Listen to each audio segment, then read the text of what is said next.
अंदर अब हम खड़े हैं हाजी वाहिद शोरो यूसी बिजोरा।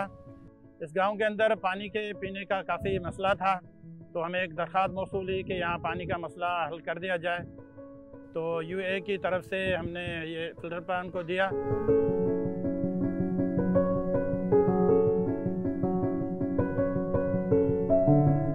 अल्हम्दुलिल्लाह पानी भरे पिया आहिनि, पर अलॻि ख़िदमतदारनि खे हमेशह लाइ असीं दुआऊं ॾींदासीं। असांजे ॻोठ मां बीमारियूं त काफ़ी ख़तमु थी वियूं।